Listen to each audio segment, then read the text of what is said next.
Hey guys, welcome back to my channel. Today I bring you a first impression of a foundation and a setting powder. It is the Dermablend Professional Smooth Liquid Cameo Medium Coverage Foundation. I got the color Cream. I don't know what it's going to do. I swatched it in the last video and it's done turned like a different color. It's oxidized. I don't know. And then the Tarte Smooth Operator Loose Setting Powder. Let me get adjusted. I'll pull my hair back. And I am going to be using the Maybelline Baby Skin. Whenever I do first impressions, I do use a primer. I do everything the way I would normally do it. That way I know, you know, on a day-to-day basis how it's going to perform for me, because I am going to use a pore filler. Let me move my mirror. Now that I'm all red-faced, I am going to, Lord, I hope this matches me. I really do. I should have had my products open. Okay, so here's the Dermablend. You get 1 fluid ounce like you normally do. This has sunscreen in it, SPF 25.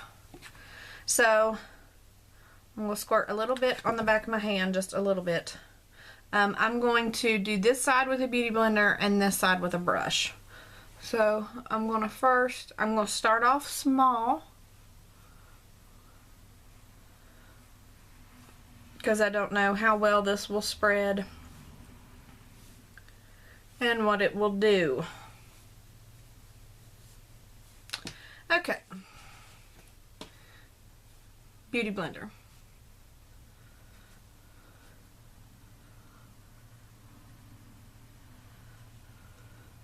I'll tell you the story of why I'm using this. I was at Ulta last night, and the girl at the register that was checking me out, her face was absolutely beautiful. I mean, absolutely beautiful. It was full coverage, but it didn't look cakey at all. And so I asked her, I said, what is on your face? And she told me, she said, it's Dermablend. And she told me that she used a primer to fill her pores. That's all she did, was use a primer, just in the areas that she needed to fill her pores. And then she set it with the Smooth Operator. So I said, well, I'll be back. I had Eli with me. He didn't want to stay. He was so sick of standing there through that whole process. So I said, I'll be back when I don't have little man, and I'll be getting that. So I went back today and I got it. And I have been fighting for finding a full coverage foundation that doesn't look cakey. And hers didn't. So there's the beauty blender side. You can see, took the redness away, it evened out my skin tone and all that. And it's with the beauty blender. And this side,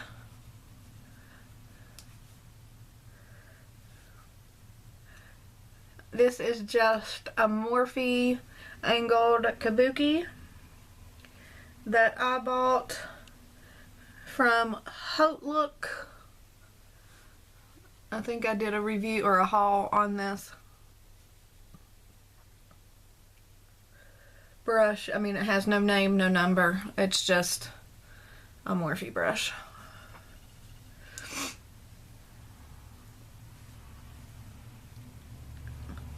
And there is the other side with the brush. Honestly, I think the brush did a better job at coverage. I'm going to put a little more in the areas. I think the coverage is really good with just one thin layer, but there was a couple spots that I'd like more coverage. So I'm going to add it and go back with a brush and see how well it builds up.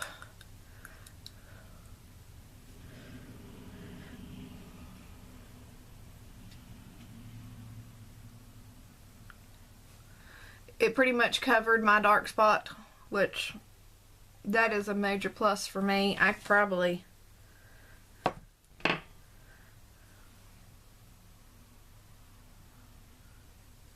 I'm going to put a dot of foundation on that and let it set for a second.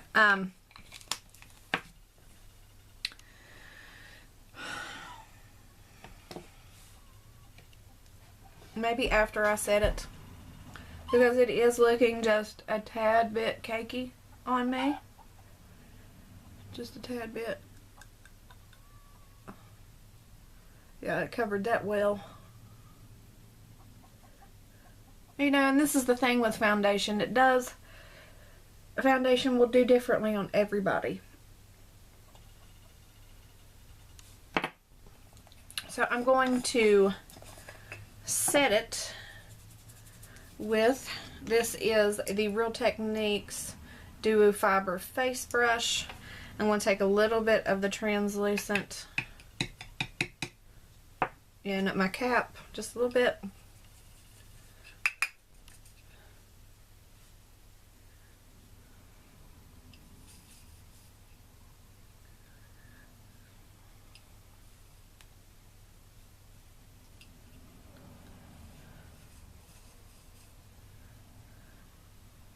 And we'll see if this helped it any. Be a little bit less cakey. I mean, I understand I'm putting makeup on my face. I am going to be able to see the makeup. But I just don't want to look like I have 6 inches of makeup on my face.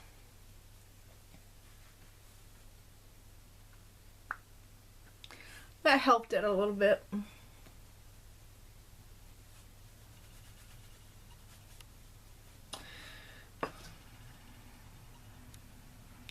I will tell you this, even though I went over some spots with the brush on this side, down here where I used the Beauty Blender, it looks a little bit less cakey than it does like over here with the brush. Now you get better coverage with a brush, but it looks less cakey with the Beauty Blender.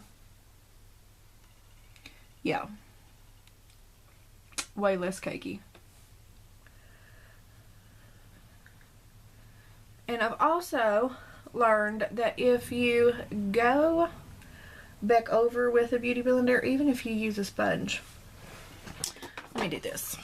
This is just Mario Badescu Rose Water. Wet your face, you know, with a setting spray or whatever. And then go back over with your Beauty Blender. Let's try this, because I've liked this trick. To help melt that powder.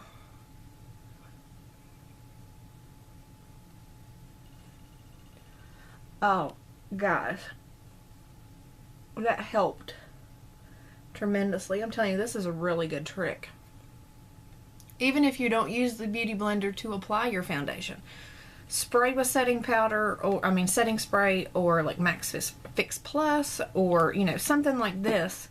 And then take that Beauty Blender and push that foundation and powder into your skin. And let me tell you, this right here proves how well it works. That cut down on the cakiness by 50%.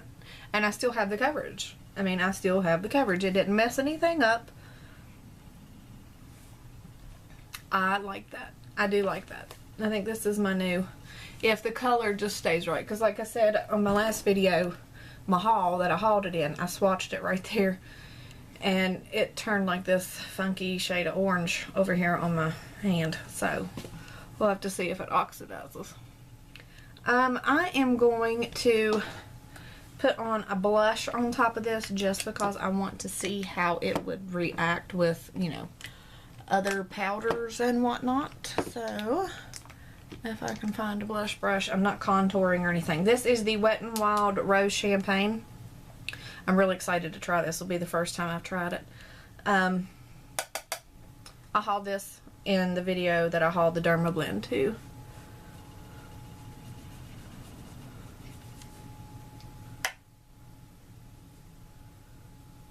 Oh, that's a really pretty blush. Very pigmented.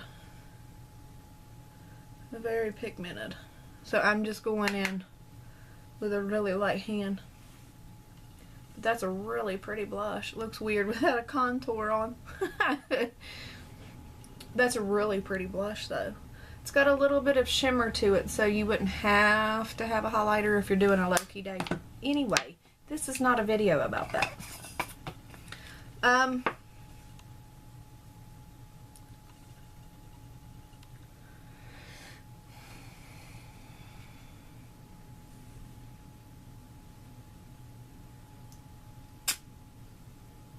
like it.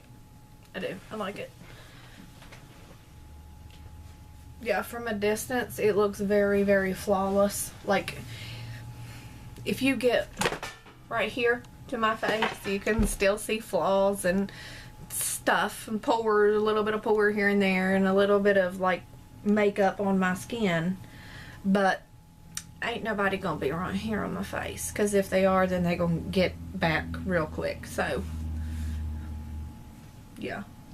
I like it a lot. I really do. I love it. I'm glad I bought it. This was $35 for this and $33 for the powder. I'm excited about the powder. I wonder how it bakes.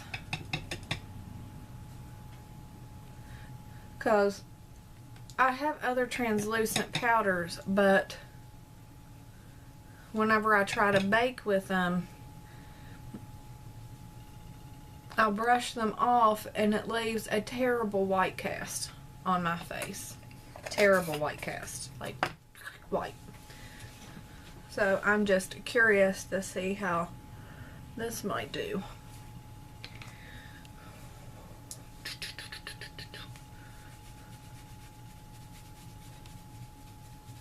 See, they don't leave that ugly white cast on my face. It just blends away naturally.